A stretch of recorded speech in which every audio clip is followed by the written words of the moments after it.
Salam dəyərli izləyicilər, hər vaxtınız xeyir olsun. Mütaliəmizə davam edirik. Притягивайте хорошее вместо плохого. Pisin yerinə yaxşını çəkin. Проблема вот в чем. Проблема baxın nədədir. Большинство людей думают о том, чего не хотят, а потом удивляются, почему это всплывает в их жизни снова и снова. İnsanların çoxu düşünürlər o haqda, nəyi istəmirlər. Yəni istəmədikləri şeylər haqda düşünürlər.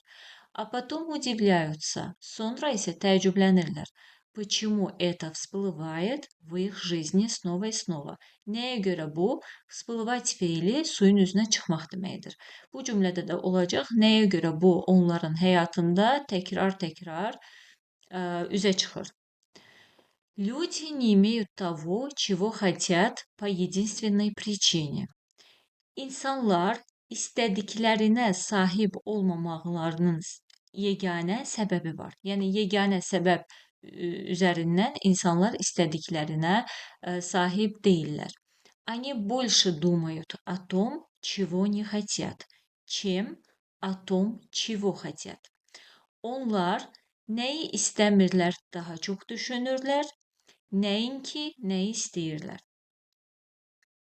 Прислушайтесь, qulaq verin, nəzərə alın, diqqətə alın. Əsas budur ki, qulaq verin. О чем вы думаете? Nə haqda siz düşünürsünüz? Что вы говорите? Nə danışırsınız? А ведь закон притяжения абсолютен и не дает сбоев. Çünki bu avet yəni axı, ved axı deməkdir, a isə deməkdir. Burada isə belə olacaq ki, yəni avet zakon axı cazibə qanunu, yəni bilin ki, cazibə qanunu qətidir. Və nidayot zboy sözünü bilirsiniz də, bir şey düz getməyəndə zboy olur, yəni o işləmir mənasında. Əgər bunu bizim dilə tərcümə etsək, olacaq, yəni xarab olmur. Yəni həmişə işləyir, qətidir və həmişə işləyir. Onun ustanovkası elədir ki, o düzgün işləyir. Qəti şəkildə hər şey öz yerindədir. Və heç vaxt bu pozulmur. В нашем обществе веками свирепствует эпидемия болезни более страшной, чем чума.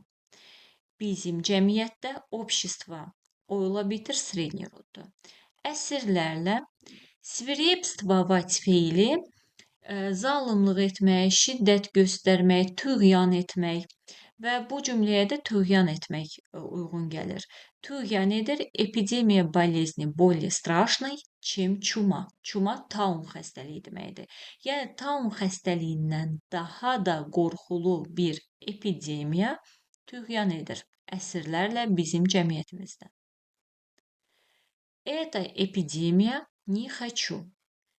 Tərcümədə belə olacaq. Bu epidemiya adlanır, istəmirəm.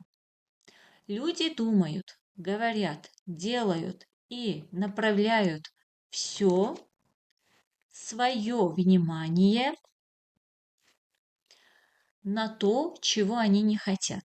İnsanlar düşünürlər, danışırlar, edirlər və yönləndirirlər bütün öz diqqətlərini ona, nəyi istəmirlər.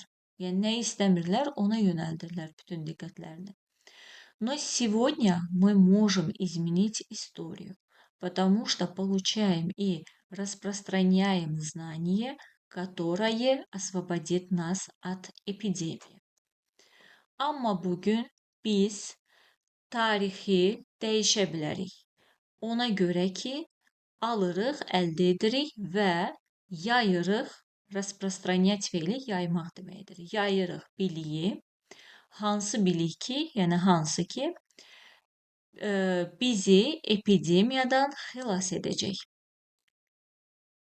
Сейчас это знание приходит к вам, и вы можете стать пионерами нового движения мысли, если будете думать и говорить о том, чего вы хотите. İndi bu bilik sizə gəlir və siz нового, deməli, yeni, то есть, нового движения мысли, düşüncənin yeni hərəkətinin, təsirinin pioneri ola bilərsiniz. Pioner də yəni bir şeyi yeni öyrənməyə başlayan və yaxud da təşəbbüsçüsü ola bilərsiniz. Если вы будете думать и говорить о том, чего вы хотите. Əgər siz nəyi istəyirsinizsə, onun haqqında düşünsəz və danışsanız. Для закона притяжения не важно, считаете вы что-либо плохим или хорошим, хотите вы чего-либо или нет. Cazibə qanunu üçün vacib deyil. Считаете вы что-либо плохим и хорошим. Siz nəyisə pis və yaxud da yaxşı sayırsınız, hesab edirsiniz. Хотите вы чего-либо или нет. Nəyisə istəyirsiniz, yoxsa yox. Закон лишь отвечает на ваши мысли. Qanun yalnız sizin düşüncələrinizə cavab verir. Следовательно, когда вы в ужасе взираете на кучу долгов, вы посылаете сигнал во Вселенную. Beləliklə, haçan ki siz dəhşət içində kuça yığın deməkdir. Borclar yığınına baxırsınız, yəni nəzər salırsınız. Siz göndərirsiniz siqnal, elan kainata. Из-за этих долгов я ужасно себя чувствую. Bu borclarına görə, bu borcların ucbatından mən özümü dəhşətli dərəcədə hiss edirəm. Dəhşətli, yəni pis hiss edirəm. Так вы подтверждаете для себя ужас. Bu cür siz təsdiqləyirsiniz özünüz üçün dəhşəti. Вы чувствуете его на всех уровнях вашего бытия. Siz onu hiss edirsiniz. Bıtiyo varlıq deməkdir. Sredni rodu. Burada raditini padejdə işlənib. Sizin, yəni öz varlığınızın bütün mərhələlərində hiss edirsiniz. И вы получите еще больше того же самого. Və siz alacaqsınız həmin şeyin daha çoxunu. Yəni nə haqda düşünürsünüzsə, onun daha çoxunu. Закон притяжения – это закон природы. Cazibə qanunu təbiətin qanunudur. Он беспристрастен и не различает добра и зла. Он просто принимает ваши мысли и возвращает их вам в виде переживаний и жизненных событий. Он беспристрастен, yəni qərəzsizdir. O qərəzsizdir bu qanun. И не различает добра и зла və yaxşını pisi bir-birindən ayırmır. Он просто принимает ваши мысли. O sadəcə olaraq qəbul edir sizin fikirlərinizi. И возвращает их вам və geri qaytarır onları sizə в виде переживаний и жизненных событий. Duyğuların, həyəcanların formasında və eyni zamanda da həyatda olan hadisələrin formasında sizə onu geri qaytarır.